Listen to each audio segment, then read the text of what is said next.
Friends, BA part 3 economics की इस class में आज हम स्टडी करेंगे रेमेडीज टू कंट्रोल इन्फ्लेशन अर्थात मुद्रास्फीति पर नियंत्रण के उपायों की।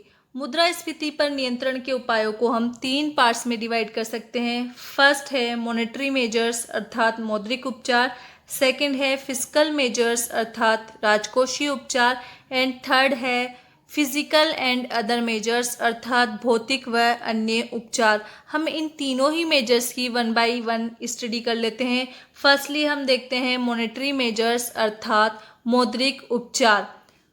देखिए, जो मुद्रास्फीति है वो चूंकि एक मॉनेटरी फैक्ट होती है अर्थात मौद्रिक तथ्य होती है और मुद्रा की पूर्ति में वृद्धि के कारण उत्पन्न होती है, इसलिए ऑब्वियस सी बात है कि इसे कंट्रोल करने के लिए हमें मुद्रा व साख की मात्रा पर या उसकी पूर्ति पर अंकुश लगाना होगा। इसलिए मॉनेटरी मेजर्स के अंतर्गत हम 2 मेजर्स को शामिल करते हैं। फर्स्ट तो है चलन या मुद्रा की मात्रा में कमी और सेकेंड है साख नियंत्रण। चलन मुद्रा की मात्रा में कमी का ये तात्पर्य है कि केंद्रीय बैंक द्वारा जो नोट्स इशू किए जाते हैं या पेपर करेंसी इशू की जाती है उनके नियमों को कड़ा कर दिया जाए ताकि नए नोट कम छापे जाए। इसके अलावा जो प्रचलन में मुद्रा चल रही है उसे भी डिसकंटिन्यूड कर दिया जाए अर्थात खराब घोषित कर दिया जाए, यानी डीमोनेटाइजेशन की प्रोसेसिंग अपनाई जाए। इससे बाजार में मुद्रा की मात्रा में कमी आ जाएगी। जैसे कि हम बात करें कि नवंबर 2016 में जो इंडिया में 1000 रुपये का नोट डिसकंटिन्यू किया गया वो डीमोनेटाइजेशन का ही एग्जाम्पल है। इससे सर्कुलेशन में मुद्रा की मात्रा में कमी हुई जिससे इन्फ्लेशन कंट्रोल होता है। जो सेकंड मेजर है साख नियंत्रण का, उसका तात्पर्य यह है कि साख की मात्रा में कमी की जाए अर्थव्यवस्था में ताकि मौद्रिक आय को कम किया जा सके और नए इन्वेस्टमेंट्स को हतोत्साहित किया जा सके। इसके अंतर्गत हम केंद्रीय बैंक द्वारा अपनाई गई 2 प्रकार की जो विधियां हैं उन्हें शामिल करते हैं। फर्स्ट तो है क्वांटिटेटिव क्रेडिट कंट्रोल मेथड्स अर्थात परिमाणात्मक साख नियंत्रण की विधियां, और दूसरा है आपका क्वालिटेटिव क्रेडिट कंट्रोल मेथड्स अर्थात गुणात्मक साख नियंत्रण की विधियां। जो क्वांटिटेटिव क्रेडिट कंट्रोल मेथड्स है उनके द्वारा बैंकों के नगद कोषों पर प्रत्यक्ष प्रभाव डाला जाता है और उनकी कॉस्ट को नियंत्रित करके देश में साख की मात्रा को प्रभावित किया जाता है। इसके अलावा जो क्वालिटेटिव क्रेडिट कंट्रोल मेथड्स है उसके अंतर्गत हम उन मेथड्स को शामिल करते हैं जो साख के प्रयोग एवं व्यवहार को नियंत्रित करती है, जिससे साख का प्रयोग उन्हीं कार्यों के लिए हो जिन्हें केंद्रीय बैंक उचित समझता है तथा अनुचित उपयोगों पर या अनावश्यक क्षेत्रों में साख विस्तार पर रोक लगाई जा सके। तो जो फर्स्ट 3 पॉइंट्स है वो हमारे शामिल होते हैं परिमाणात्मक साख नियंत्रण की विधियों में, और जो लास्ट 3 पॉइंट्स है वो है हमारे गुणात्मक साख नियंत्रण की विधियों के पॉइंट्स। तो 1 बाय 1 हम इनकी स्टडी कर लेते हैं। फर्स्ट है बैंक दर में वृद्धि। फर्स्टली हम देखते हैं कि बैंक रेट होती क्या है। तो देखिए, बैंक रेट को अगर हम सिंपली डिफाइन करना चाहे तो बैंक रेट वह रेट है जिस पर केंद्रीय बैंक व्यापारिक बैंकों को ऋण देते हैं। तो यदि इन्फ्लेशन की सिचुएशन है तो इस सिचुएशन में बैंक रेट को बढ़ा दिया जाएगा, और जैसे ही बैंक रेट को बढ़ाया जाएगा तो व्यापारिक बैंकों के लिए केंद्रीय बैंकों से ऋण लेना महंगा हो जाएगा। इससे वे केंद्रीय बैंक से कम ऋण लेंगे, फलस्वरूप अर्थव्यवस्था में जो मनी का सर्कुलेशन है वो कम हो जाएगा और इन्फ्लेशन पर नियंत्रण में आसानी रहेगी। नेक्स्ट है प्रतिभूतियों की बिक्री। देखिए, केंद्रीय बैंक के द्वारा क्रेडिट कंट्रोल के लिए ओपन मार्केट ऑपरेशंस की क्रियाएं अपनाई जाती है। ओपन मार्केट ऑपरेशंस में केंद्रीय बैंक क्या करता है, प्रतिभूतियों को खरीदता है और उनकी बिक्री करता है। तो जब इन्फ्लेशन की सिचुएशन है तो वो प्रतिभूतियों की बिक्री करेगा, क्योंकि यदि वह प्रतिभूतियों को खरीदेगा तो इस सिचुएशन में क्या होगा कि सेंट्रल बैंक सिक्योरिटीज किससे खरीदेगा, या तो कमर्शियल बैंक से या पब्लिक से। तो जैसे ही वह सिक्योरिटीज को खरीदेगा तो वह मुद्रा का भुगतान किसको करेगा, कमर्शियल बैंक्स को या पब्लिक को। इससे अर्थव्यवस्था में मुद्रा का सर्कुलेशन बढ़ जाएगा, मुद्रा की मात्रा बढ़ जाएगी, क्योंकि सेंट्रल बैंक के द्वारा मुद्रा सर्कुलेशन में आएगी, इकोनॉमी में सर्कुलेट होगी। लेकिन यदि केंद्रीय बैंक प्रतिभूतियों को बेचता है तो इससे अपोजिट सिचुएशन होगी कि खरीदेंगे कौन? कॉमर्शियल बैंक्स या पब्लिक। तो वह सिक्योरिटीज के बदले में मुद्रा का भुगतान सेंट्रल बैंक को करेंगे। इससे अर्थव्यवस्था से मुद्रा सेंट्रल बैंक के पास पहुंच जाएगी और सर्कुलेशन में मुद्रा का प्रवाह कम हो जाएगा। इस प्रकार से प्रतिभूतियों की बिक्री के द्वारा भी इन्फ्लेशन को कंट्रोल किया जा सकता है। इसी में थर्ड है आपका नगद कोषों में परिवर्तन। तो नगद कोषों में परिवर्तन क्या है? देखिए, नगद कोष की हम बात करें तो इसे हम दो पार्ट्स में डिवाइड कर सकते हैं। एक है CRR अर्थात कैश रिजर्व रेशो, नगद कोषानुपात, और दूसरा है आपका SLR अर्थात स्टैट्यूटरी लिक्विडिटी रेशो यानी वैधानिक तरल कोषानुपात। देखिए, CRR क्या है? CRR बैंकों की कुल डिपॉजिट्स का अर्थात कुल जमाओं, और कुल जमा में किसको शामिल करते हैं हम? टाइम डिपॉजिट्स या फिक्स डिपॉजिट्स को, और दूसरा है हमारा डिमांड डिपॉजिट्स को, अर्थात व्यापारिक बैंक्स की कुल जमाओं का यह वह निश्चित प्रतिशत है जिसे उन्हें केंद्रीय बैंक के पास में रखना होता है। तो देखिए, अगर इन्फ्लेशन को कंट्रोल करना है तो उस सिचुएशन में CRR को बढ़ा दिया जाएगा, अर्थात बैंक्स केंद्रीय बैंक के पास में ज़्यादा रेशो अपनी टोटल डिपॉजिट्स का रखेंगे। इससे वे कम मात्रा में उधार दे पाएंगे और अर्थव्यवस्था में मुद्रा की मात्रा या मुद्रा का प्रवाह कम हो जाएगा और इन्फ्लेशन को कंट्रोल करने में सहायक होगा। इसी प्रकार से SLR की हम बात करें तो SLR क्या है? SLR बैंक्स का अर्थात व्यापारिक बैंक्स का टोटल डिपॉजिट्स का वह सर्टेन रेशो है जिसे बैंक्स को अपने ही पास कैश की फॉर्म में, गोल्ड की फॉर्म में या सिक्योरिटीज़ की फॉर्म में रखना होता है, और बेसिकली वे इसे सिक्योरिटीज़ की फॉर्म में अपने पास रखते हैं ताकि उन्हें कुछ बेनिफिट्स भी इस पर मिल जाए। तो अगर हमें इन्फ्लेशन को कंट्रोल करना है तो इस सिचुएशन में SLR को बढ़ा दिया जाएगा। SLR को जैसे ही बढ़ाया जाएगा तो बैंक्स को अपने पास ज़्यादा मात्रा में मुद्रा को रखना पड़ेगा और वो उनकी जो उधार देने की क्षमता है वो कम हो जाएगी, जिससे अर्थव्यवस्था में साख की मात्रा कम हो जाएगी और इन्फ्लेशन कंट्रोल होगा। नेक्स्ट जो 3 पॉइंट्स है वो है गुणात्मक साख नियंत्रणों की विधियाँ। तो देखिए, इसमें जो फर्स्ट है वो है साख राशनिंग अर्थात क्रेडिट राशनिंग। इसके अंतर्गत क्या होता है? देखिए, इस रीति में प्रत्येक व्यापारिक बैंक के लिए यह निश्चित कर दिया जाता है कि उसे केंद्रीय बैंक से एक निश्चित राशि से अधिक ऋण नहीं मिलेगा। जैसे कि राशन कार्ड में प्रति व्यक्ति वस्तु की मात्रा निर्धारित कर दी जाती है कि इस मात्रा से अधिक आपको राशन के तहत वस्तुएं नहीं मिलेगी। उसी प्रकार केंद्रीय बैंक द्वारा भी बैंक्स को दिए जाने वाले ऋण की एक लिमिट निर्धारित कर दी जाती है कि इससे ज़्यादा उधार आपको नहीं दिया जाएगा। इससे अर्थव्यवस्था में क्रेडिट का जो सर्कुलेशन है या उसकी मात्रा है वो कम हो जाती है और इन्फ्लेशन कंट्रोल होता है।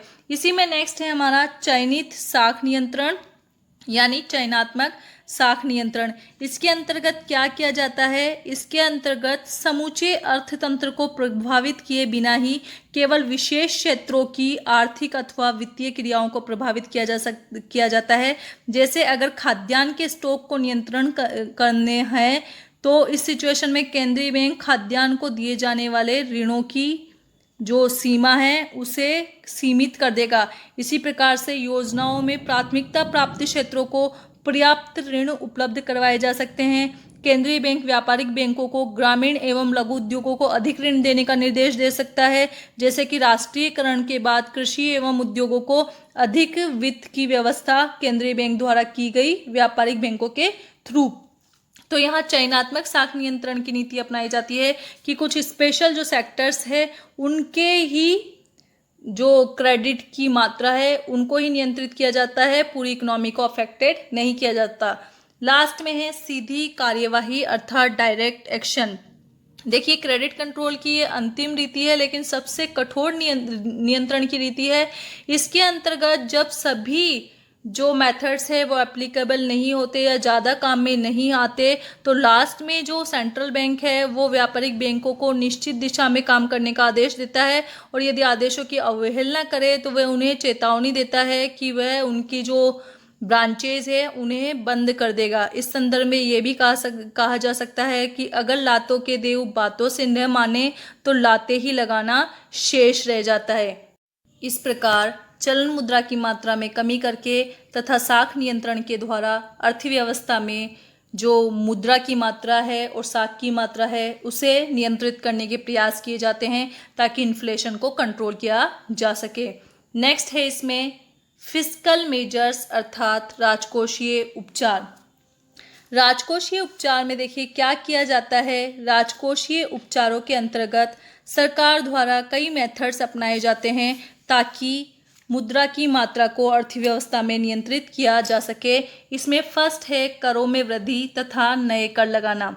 सरकार मुद्रा की मात्रा को नियंत्रित करने के लिए अर्थव्यवस्था में टैक्सेस में वृद्धि कर सकती है या नए कर लगा सकती है, अर्थात जो पुराने कर है उनमें वृद्धि कर दे या नए नए कर लगा दे। तो इससे क्या होगा कि सरकार की आय में तो वृद्धि हो जाएगी, टैक्सेस के थ्रू गवर्नमेंट की जो इनकम है वो तो बढ़ जाएगी, लेकिन इसका प्रभाव क्या होगा, लोगों की परचेजिंग पावर कम हो जाएगी।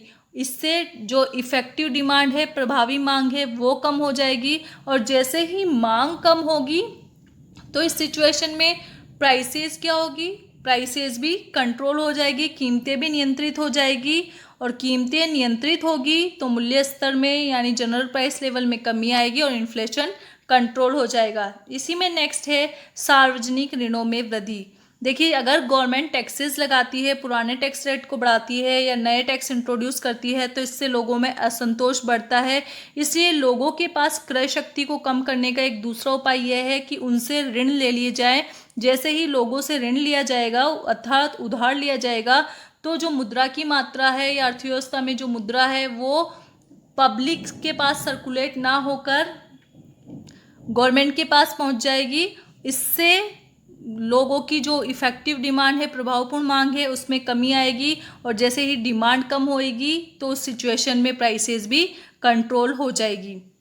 नेक्स्ट है बचतों को प्रोत्साहन। देखिए अगर गवर्नमेंट सेविंग्स को प्रमोट करे तो इससे भी लोगों की परचेजिंग पावर में कुछ रोक लग सकती है, क्योंकि लोग अपने उपभोग के स्तर को घटा देंगे और ज़्यादा से ज़्यादा बचतें करेंगे। इसके लिए गवर्नमेंट जो सेविंग्स है उस पर टैक्स में छूट दे सकती है। तो जैसे ही सेविंग्स प्रमोट होगी अर्थात सेविंग्स बढ़ेगी तो इसका इफेक्ट क्या होगा कि कंजम्पशन घट जाएगा, क्योंकि वाई क्या होता है, वाई इक्वल्स टू होता है सी प्लस एस। तो जैसे ही सी बढ़ा तो एस घट जाता है और इस जब एस बढ़ रहा है, सेविंग बढ़ रही है, तो इसका मतलब क्या होगा कि सी घट जाएगा अर्थात मांग घट जाएगी, उपभोग मांग, और उपभोग मांग घट जाएगी तो प्राइसेज ऑटोमेटिकली कंट्रोल हो जाएगी। नेक्स्ट है संतुलित बजट।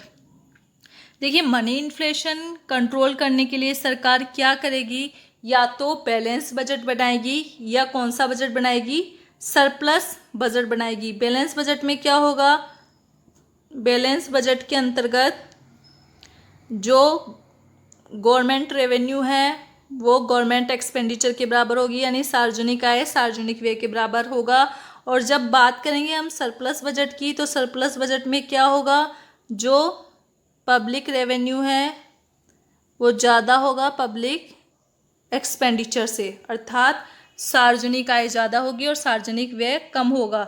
अर्थात यदि गवर्नमेंट बैलेंस बजट बनाए या सरप्लस बजट बनाए जिसके अंतर्गत गवर्नमेंट एक्सपेंडिचर में कमी की जाए तो इससे भी अर्थव्यवस्था में मुद्रा की मात्रा में कमी होगी और इन्फ्लेशन कंट्रोल किया जा सकता है। नेक्स्ट है सार्वजनिक व्यय में कमी। सार्वजनिक निर्माण कार्यों पर जब गवर्नमेंट के द्वारा व्यय किया जाता है तो इससे श्रम की अर्थात लेबर की और सामग्री यानी मटेरियल दोनों की ही मांग बढ़ती है। यदि सार्वजनिक व्यय कम कर दिए जाए तो प्रत्यक्ष रूप से प्रभावपूर्ण मांग कम हो जाएगी और साथ ही जिन लोगों को रोजगार व धन प्राप्त होता है वे मांग करते हैं, इससे भी छुटकारा मिल जाएगा, क्योंकि उनकी मांग क्रिएट ही नहीं होगी अगर उनके पास रोजगार और धन नहीं होगा। इन्फ्लेशन इससे भी कंट्रोल हो जाएगा। लास्ट है इसमें मुद्रा का अधिमूल्यन अर्थात D over valuation of money. Devaluation तो क्या होता है अवमूल्यन और ओवर वैल्यूएशन क्या होता है अधिमूल्यन। अधिमूल्यन में क्या किया जाएगा कि जो सरकार है उसके द्वारा जानबूझकर हमारे देश की करेंसी की वैल्यू बढ़ा दी जाएगी, और जैसे ही हमारे देश की करेंसी की वैल्यू बढ़ेगी तो हमारे लिए क्या होगा, जो इम्पोर्ट्स है वो सस्ते हो जाएंगे, और इम्पोर्ट सस्ते हो जाएंगे तो हम क्या करेंगे, इंपोर्ट्स को बढ़ा देंगे और जो हमारे एक्सपोर्ट्स है वो क्या होंगे, महंगे हो जाएंगे। और जैसे ही महंगे होंगे, एक्सपेंसिव हो जाएंगे, तो हमारे एक्सपोर्ट्स क्या होंगे, घट जाएंगे। तो देखिए इंपोर्ट्स को हम मंगवाएंगे अर्थात आयातों को हम बढ़ाएंगे और एक्सपोर्ट्स हमारे डिक्रीज हो जाएंगे। तो इससे जो अर्थव्यवस्था है उसमें वस्तुओं की पूर्ति बढ़ जाएगी। उपलब्ध पूर्ति के बढ़ने से प्राइसेस पे कंट्रोल होगा और प्राइसेस पे कंट्रोल होगा तो ऑटोमेटिकली इन्फ्लेशन कंट्रोल हो जाएगी। तो ये हुआ फिस्कल मेजर्स कि किस प्रकार से राजकोषीय उपायों के द्वारा भी हम इन्फ्लेशन को कंट्रोल कर सकते हैं। नेक्स्ट हम देखेंगे फिजिकल एंड अदर मेजर्स अर्थात भौतिक एवं अन्य उपचार। इसमें फर्स्ट है उत्पादन वृद्धि। इसके लिए औद्योगिक व कृषि उत्पादन में वृद्धि की जाए। यह वैज्ञानिक उपकरणों, आवश्यक कच्चे माल की पूर्ति, मशीनों की व्यवस्था तथा कुशल प्रबंध एवं संचालन से संभव है। सरकार स्वयं उद्योग खोलकर भी उत्पादन बढ़ा सकती है अर्थात पब्लिक सेक्टर के एंटरप्राइजेस के थ्रू भी प्रोडक्शन को बढ़ाया जा सकता है। और जैसे ही प्रोडक्शन बढ़ेगा तो प्राइसेस कम हो जाएगी क्योंकि अर्थव्यवस्था में गुड्स एंड सर्विसेज की सप्लाई बढ़ जाएगी डिमांड के कंपेरेटिवली। नेक्स्ट है संग्रह पर रोक। इसमें हम ये भी बोल सकते हैं कि जो लोग मुनाफाखोरी और सट्टा के द्वारा वस्तुओं का संग्रह कर लेते हैं और बाजार में या अर्थव्यवस्था में उनकी कृत्रिम कमी उत्पन्न कर देते हैं, उस पर कठोर नियंत्रण लगा दिया जाए। इससे उपलब्ध बिक्री योग्य पूर्ति बढ़ जाएगी और मुद्रास्फीति पर नियंत्रण लगाना संभव हो जाएगा। नेक्स्ट है मूल्य नियंत्रण एवं राशनिंग। सरकार इस तरह की नीति बनाए कि वस्तुओं के अधिकतम मूल्य निर्धारित कर विक्रेताओं को बेचने को बाध्य कर दिया जाए कि इस मूल्य से अधिक वह मूल्य नहीं ले सकती। इसके अलावा सरकार राशनिंग की नीति से आवश्यक वस्तुओं में मूल्य वृद्धि को रोकने में कार्य कर सकती है। मजदूरी की अधिकतम दर या वेस्ट फ्रीज की नीति भी इसमें सहायक होगी। इसी प्रकार आवश्यक वस्तुओं की बिक्री की समूची व्यवस्था सरकार अपने हाथ में ले ले तो इससे भी स्फीति को कंट्रोल किया जा सकता है। गवर्नमेंट जो फेयर प्राइस शॉप्स है अर्थात उचित मूल्य की दुकानें हैं उन्हें भी खोलकर स्फीति पर नियंत्रण कर सकती है। नेक्स्ट है आयात निर्यात नियंत्रण। वस्तुओं और सेवाओं की पूर्ति में वृद्धि के लिए सरकार आवश्यक आयातों को प्रोत्साहन दे सकती है तथा निर्यातों पर प्रतिबंध लगा सकती है। इससे क्या होगा, अर्थव्यवस्था में वस्तुओं की उपलब्ध पूर्ति बढ़ जाएगी जिससे कि इन्फ्लेशन कंट्रोल किया जाएगा क्योंकि प्राइसेस डिक्रीज हो जाएगी। नेक्स्ट है लाभ वितरण पर प्रतिबंध। सरकार लाभ वितरण पर प्रतिबंध लगाकर हिस्सेदारों के लाभ को उपभोग पर व्यय करने से रोक सकती है कि जो प्रॉफिट है वो डिस्ट्रीब्यूट ही नहीं होगा। तो जब शेयर होल्डर्स है उनके पास में प्रॉफिट नहीं पहुंचेगा तो वह उसे एक्सपेंडिचर नहीं करेंगे अर्थात उसे कंजम्पशन में उपभोग में नहीं लगाएंगे। इससे कुछ सीमा तक मुद्रा प्रसार पर नियंत्रण संभव हो जाएगा। नेक्स्ट है सट्टेबाजी पर रोक। कुछ सट्टेबाज भावी सौदों से उच्च मूल्यों का मनोवैज्ञानिक वातावरण उत्पन्न कर देते हैं जिससे मूल्य स्तर में अचानक ही वृद्धि हो जाती है। इस पर भी नियंत्रण लगाकर स्फीति को नियंत्रित किया जा सकता है। लास्ट है मजदूरी वृद्धि पर रोक। उत्पादन लागत में वृद्धि पर रोक के लिए सरकार मजदूरी वृद्धि पर रोक का समझौता भी कर सकती है। इस प्रकार से ये हुए फिजिकल एंड अदर मेजर्स। हमने इस वीडियो में देखा कि इन्फ्लेशन को किस प्रकार से कंट्रोल किया जा सकता है मौद्रिक, राजकोषीय एवं भौतिक उपचारों के द्वारा। इस वीडियो में सिर्फ इतना ही। Thank you.